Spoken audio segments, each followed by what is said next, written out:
Swashbucklers, you're listening to Under the Crossbones, episode number 102. My name is Phil Johnson. I'm your host for the show. Thank you for tuning in. Thanks for telling your friends, and thanks for listening. You are a good person. How you like that? Episode number 102. Here's a fun fact about the number 102. It's a semi-perfect number in mathematics. Now, I don't know what that means, but I like the sentiment of it.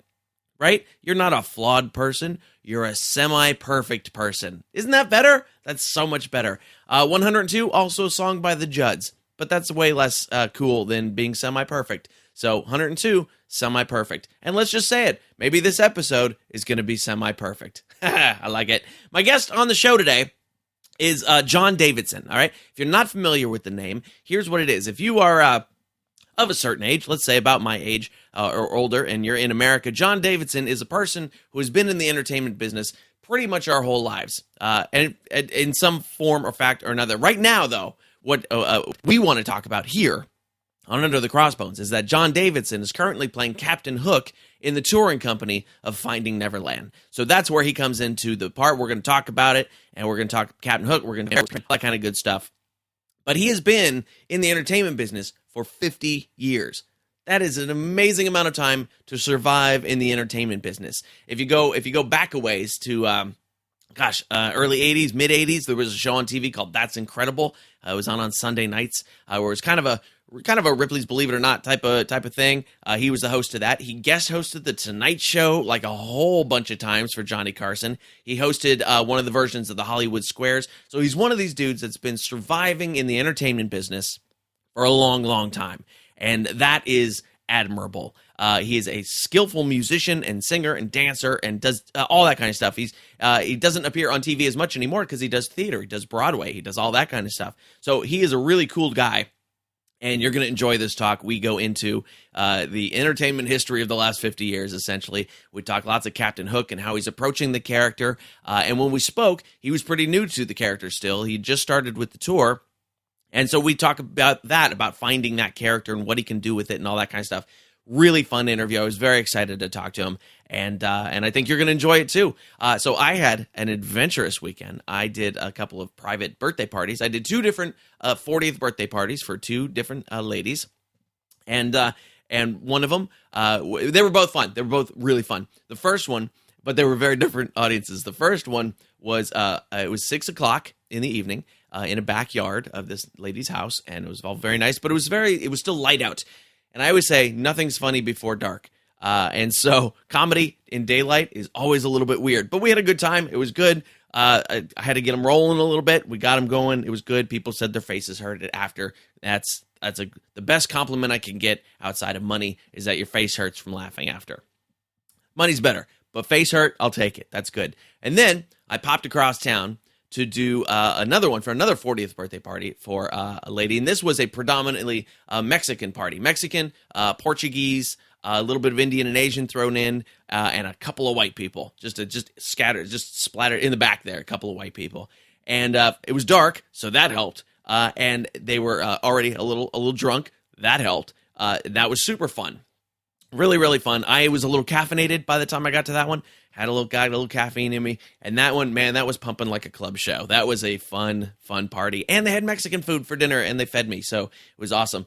So I was out of my comfort zone. My general comfort zone is comedy club type of thing. But I do these private parties sometimes. And in the back, hey, let's go in the backyard and have a comedy show. And sometimes they're awesome. Very rarely do they not work. Most of the time, they're really, really fun. But it's just such a weird thing. It feels to me like, when you used to go to a party, right? Or maybe you still go to a party. Maybe when you used to go to a party and that dude would show up with a guitar and you'd be like, oh, here comes the guitar douchebag. And then he he wants everybody to listen to him sing, and he tries to, monopolize the conversation and get people to kind of huddle around him, and he's trying to hold court and it doesn't quite work and everybody just kind of finds him annoying.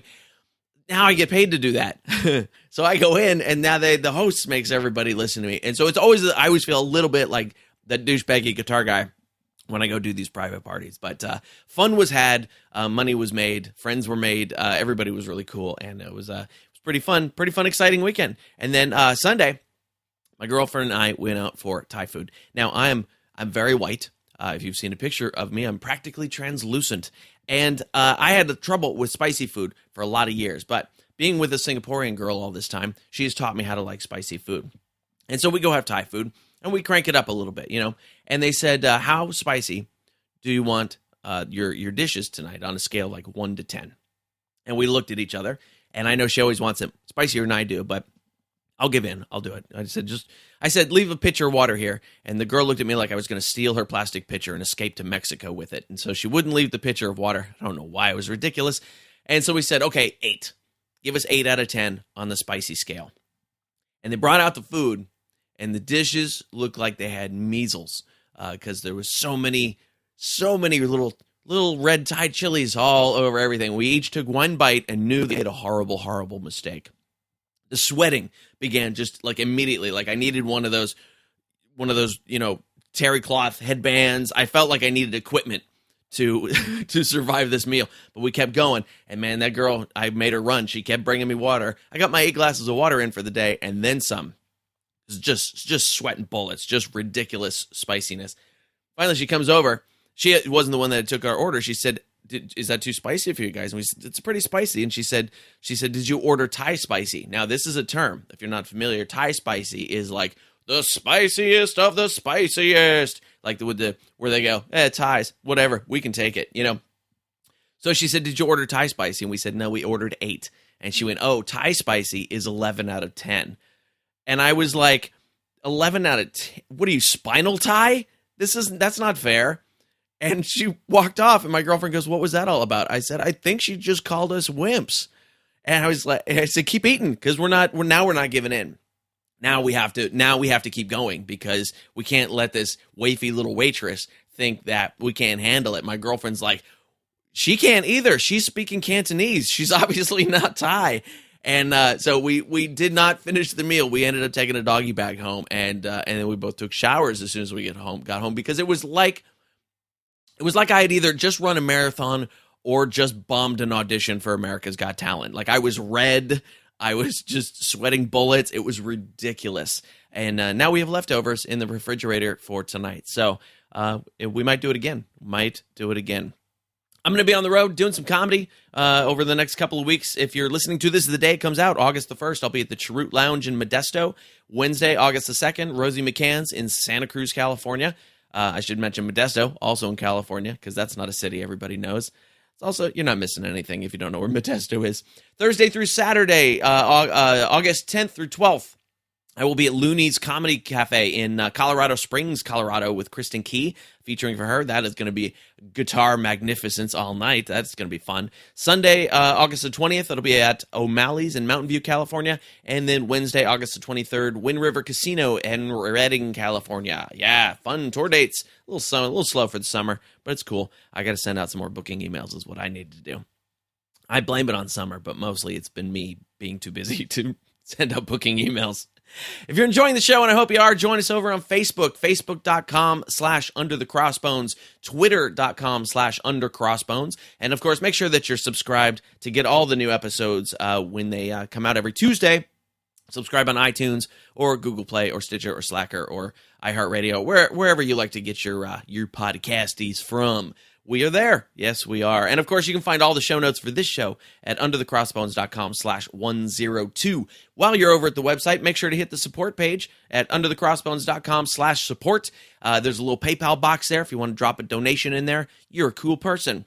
If you don't want to drop a donation in there, go right below that, click the Amazon banner, and buy yourself something nice. You don't have to buy me something nice. Buy yourself something nice. And Amazon kicks me back a few shekels, and that helps me keep the pirate ship afloat. And that's helpful. If you want to be a sponsor of the show, if you've got a product or service that you think the pirate family would love, then contact me from there. And it's cheap. It's easy. We'll get you hooked up. Underthecrossbones.com/support. All right, that's enough yakking from me. Let's get into my interview now with Captain Hook himself from the touring company of Finding Neverland. This is John Davidson.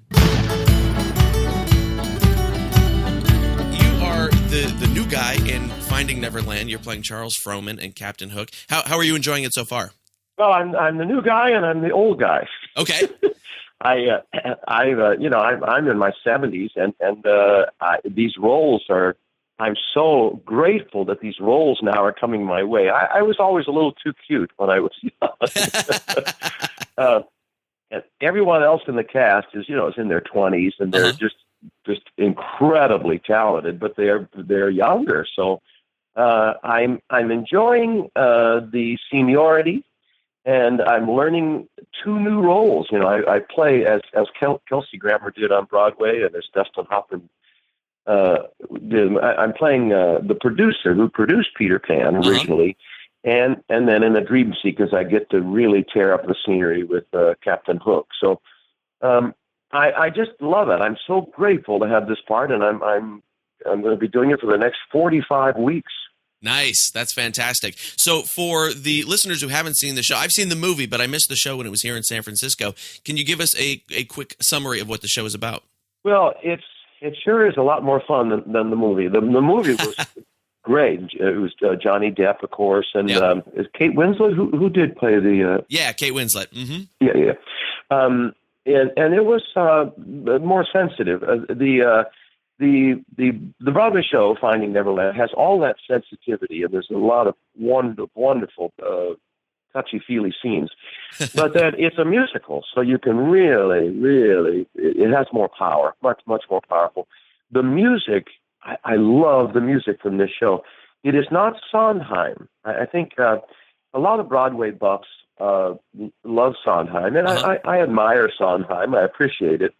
But I also like melodies that really are singable, and that every one of these songs sounds like, the closest thing to like an Elton John hit record. The music is very poppy, and I love it because that's what it is. You go out singing these incredible melodies. This cast, our leading man is straight out of Book of Mormon, and our leading lady just came from being Elphaba in Wicked. Nice. And all the understudies are just, I think the biggest change since I got into the business was that performing arts schools, CCM in Cincinnati and the Michigan School and of course Boston Conservatory and all these schools are turning out young people who are triple threats, singing, acting, dancing, and just incredible talent. So I'm constantly amazed at the number of people who are under 30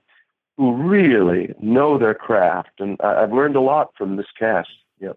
That's fantastic. And I mean, first of all, I agree totally with you on Sondheim. I'm always like, where's the hook, man? But with the kids coming up, I mean, we see the same thing. I do stand-up comedy for a living, and we see the same thing with kids coming up now, even without training, is that there's so much material out there for them to learn from that the bar that they're starting from is already higher, don't you think? And now, that's a very good point. That's right, yeah. Everybody seems to know more than I ever did when I was 25. Yeah. So much material out there. That's a very good point. And a lot of learning an art form is imitation, and not in a bad way. Sure. When I started, I imitated Robert Preston in Music Man, and I imitated Goulet in Camelot, and that's what we do. When you start to do a nightclub act, you try to be like Bobby Darin or Sammy Davis or some of the classic nightclub acts. And stand-up comedy, it's the same thing. You take attitudes and feelings from other people, and it's not stealing. It's, I don't know. It's just getting that in your body, and then you'll put it out your way, which is great.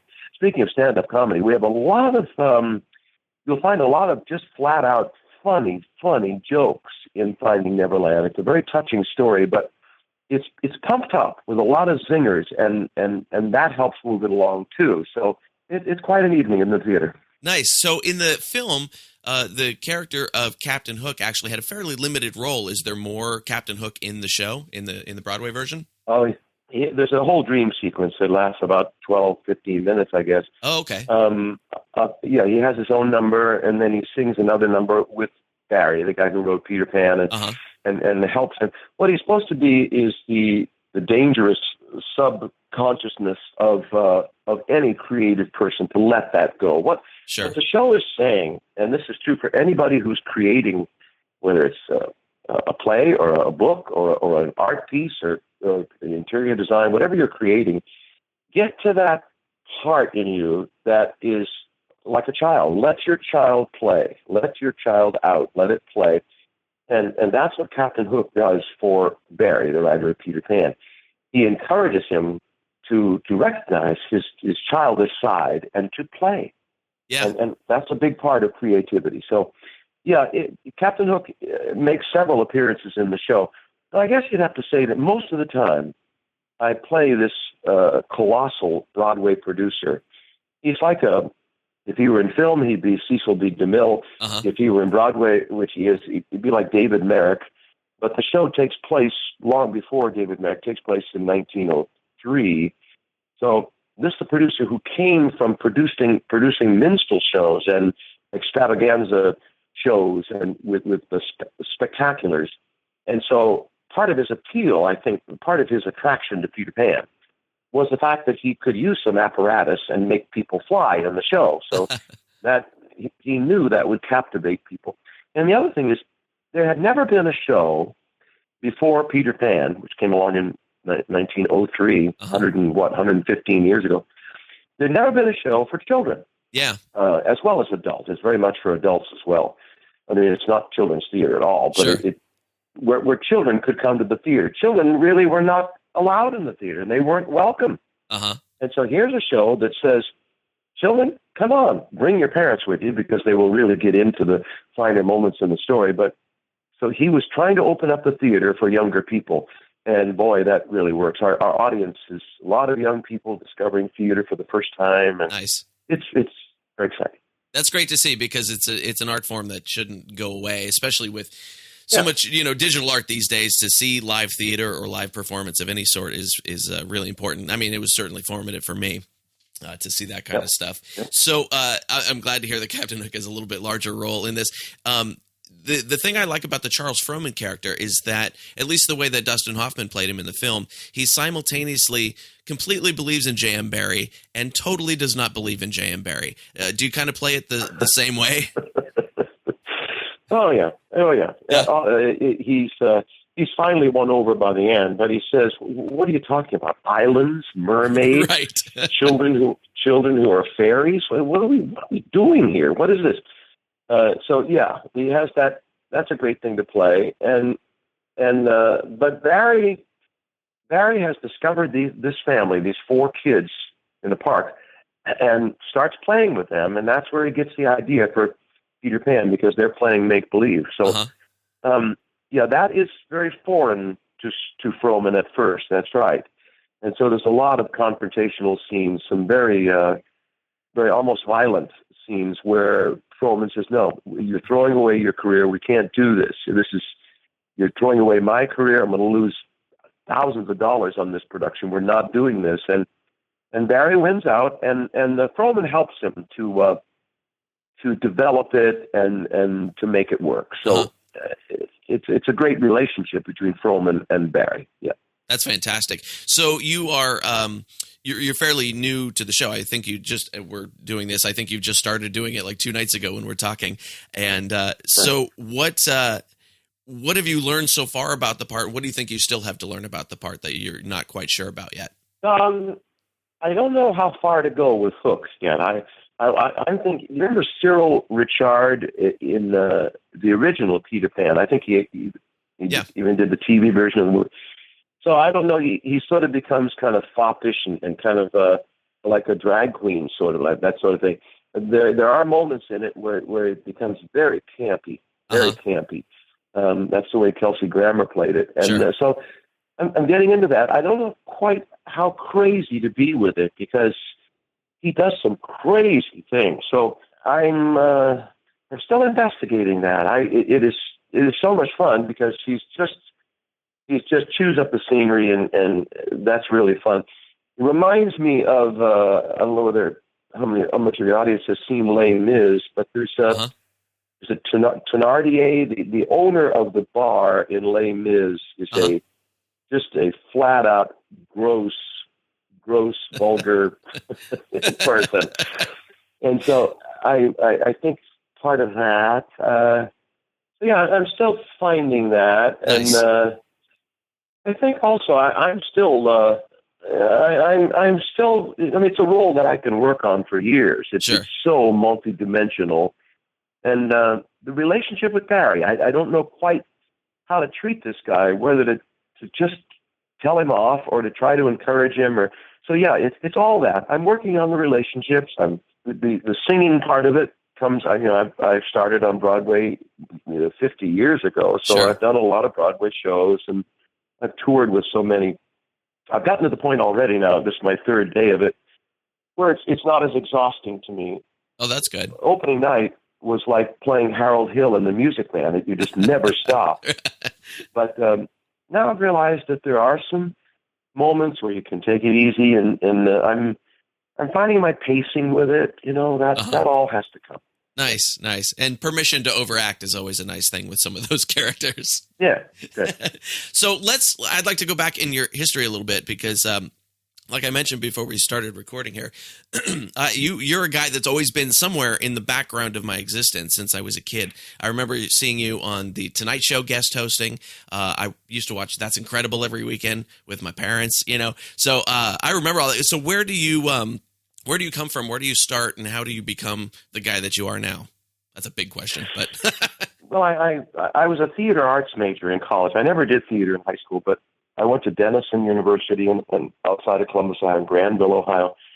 Graduated with a BA in theater arts, so I did a lot of shows there. And I went to New York, and I kind of stood out. This was in the mid '60s, as I say, 50 years ago. I stood out because I was clean cut and wholesome. I come from a very conservative family. And all the other actors auditioning seemed to be more like Al Pacino or Robert De Niro. So here comes John Davidson, and he's cute, he's wholesome, he's clean, whatever. So I think that's what got me started. I was an unusual thing in the '60s. The country was going through kind of a weird stage, and I was boringly cute, whatever. So I got my first Broadway show by being that. I played a college kid, and was fresh out of college, and that's exactly what I was. And then a great thing happened. A television producer, Bob Banner, saw me in a Broadway show, and he said he had developed Carol Burnett. He found Carol Burnett in a Broadway show. He said, I want to develop you as a variety show host, a singer, actor, do sketches, tell jokes, be a variety show host. And so I said, well, I just want to do Broadway. And he said, no, you can be a television thing. So he brought me to television. And I started, I replaced Andy Williams in the summer in the '60s. And I replaced Dean Martin in the summer. And then started doing more shows on the road. As I say, Music Man, did a lot of Oklahoma, playing Curly, and a lot of tours. And so and Beauty Pageant, started hosting beauty pageants. So he said, you can be a pitchfork. He said, don't just be a spear. And I would give this advice to any young people coming up. There's a lot of different careers. One, if you have an exceptional sound, like Johnny Mathis or Tony Bennett, or those guys just do one thing. They sing. They have a great singing style. They do one thing. That's fine. And so you're like a spear. But this producer, Bob Banner, said, you can be a pitchfork. You can have 4 or 5 prongs, 4 or 5 spears, and pitchforks succeed and survive. And so he said, you can be a host, and that led me to doing Tonight Show and a lot of game shows. Or you can do Shakespeare. I've done serious drama. Or you can do musicals, or you can dance a little bit, or you can. So that is called survival. That's what Bette Midler has done. That's what so many of the greats have done. Have been this multifaceted thing, and that's the key to that. That's what's kept me alive for 50 years. So sure. That was a theory. Started doing television. Did a series with Sally Field called The Girl with Something Extra. I played her husband. I did a sitcom. Did a lot of things besides just sing. So that's been my survival. And when I first was offered to host the Hollywood Squares, I was the second host behind Peter Marshall. I turned it down at first. I said, I don't want to be a game show host.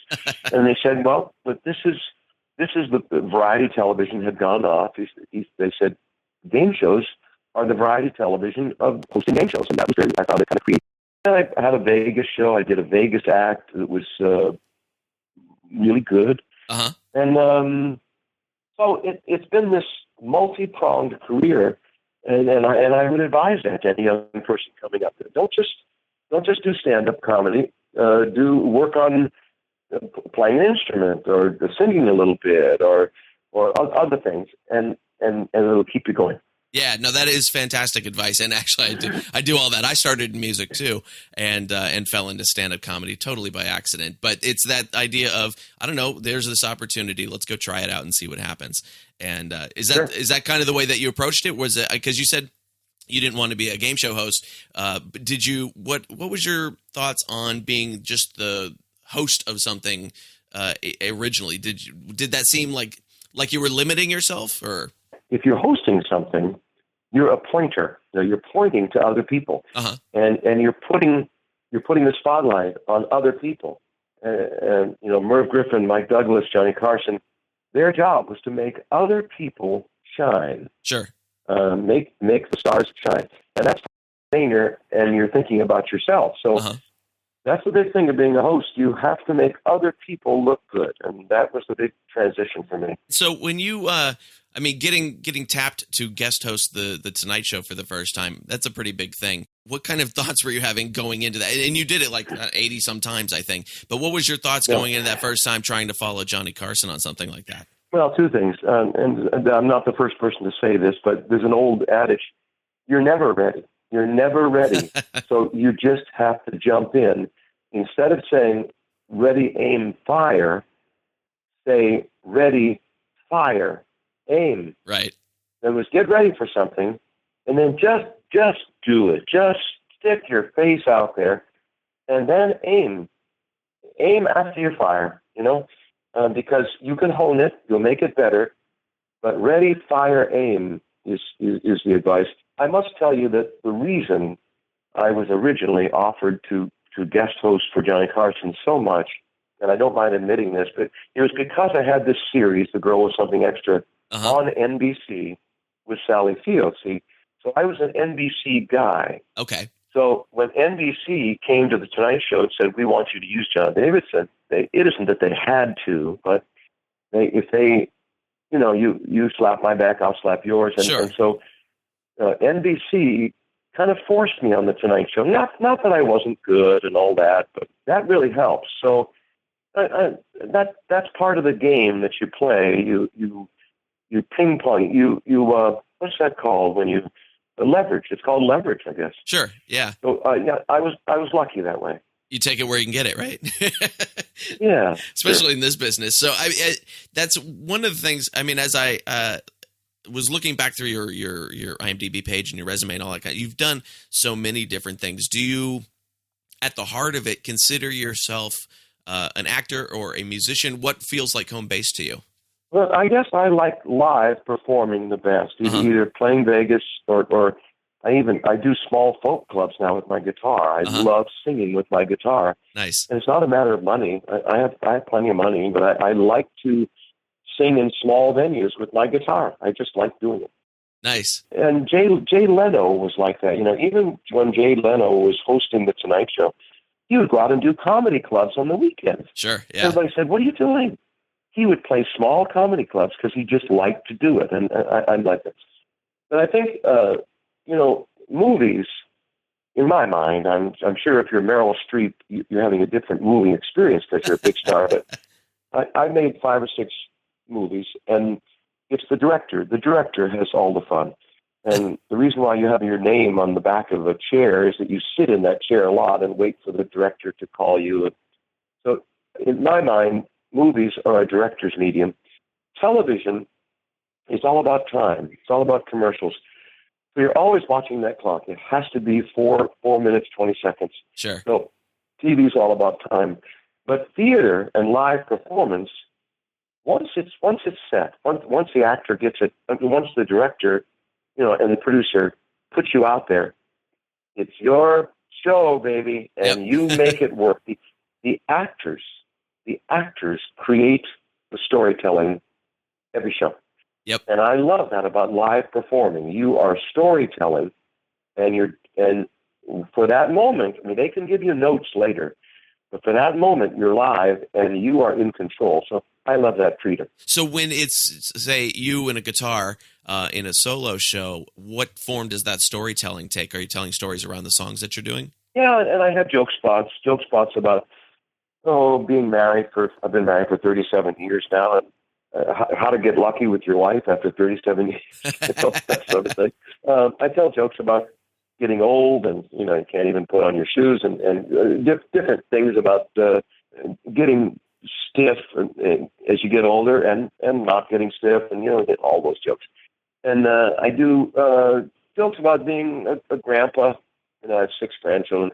Jokes about some Hollywood Square jokes and things, about things from my career, but it's more about human nature stories.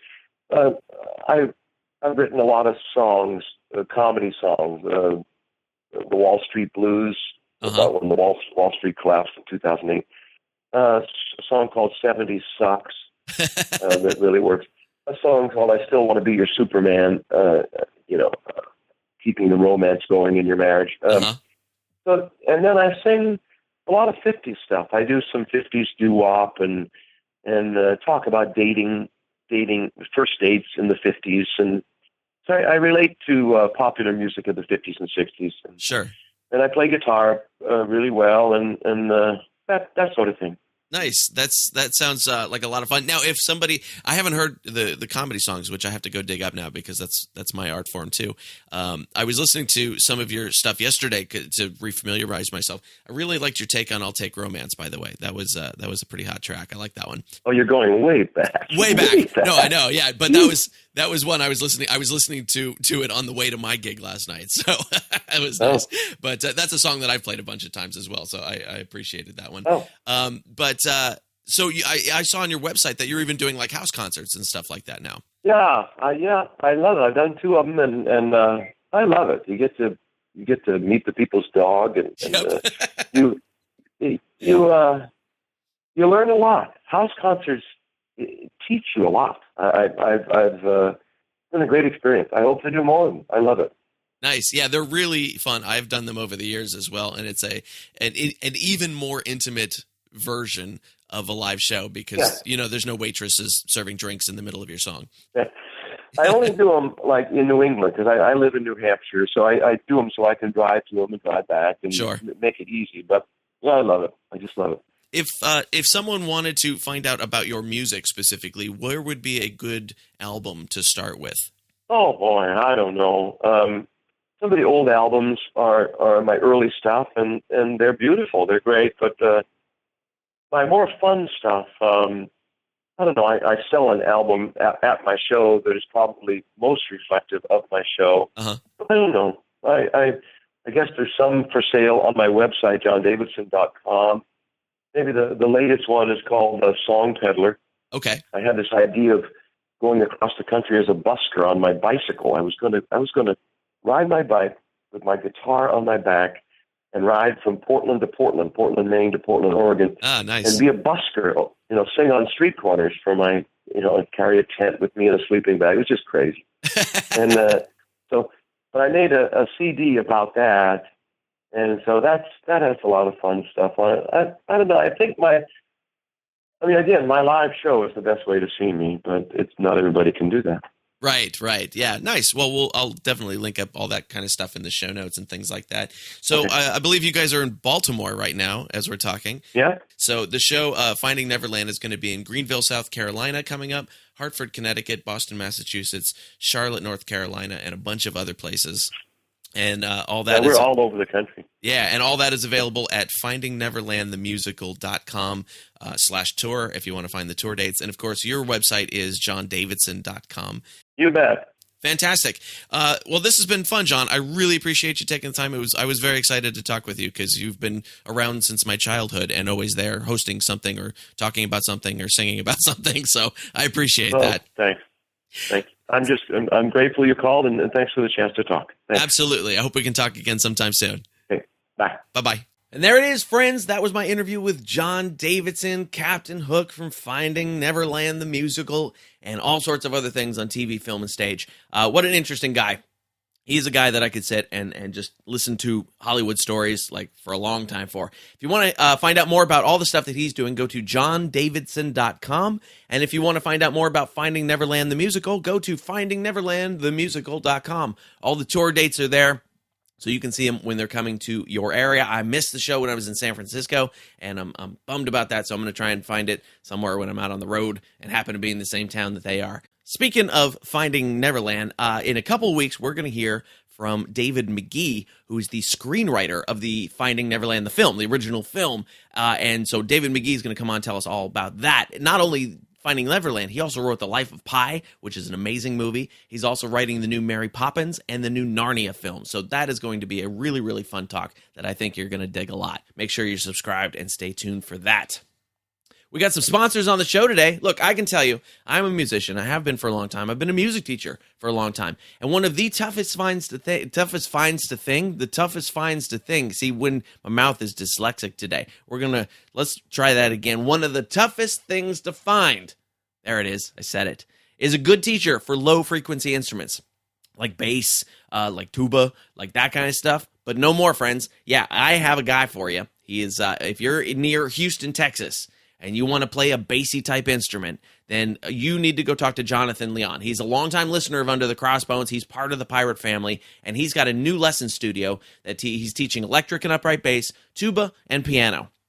Because we all teach piano. That's it's our hammer. We have to know how to play it. And his studio is called Making Great Music, and this dude has the chops, man. He's been a musician for 25 years. He's played in the Pit for 19 musicals, studied with the amazing Victor Wooten. If you don't know that name, go Google it. And you need some bass in your life. Not just pumping out of the speakers. You need to be making the bass in your life. I don't know if that's a t-shirt yet, but it should be. You need some bass and you need some tuba. Who doesn't want to learn how to play the tuba? Oh my God, I would love to learn how to play the tuba.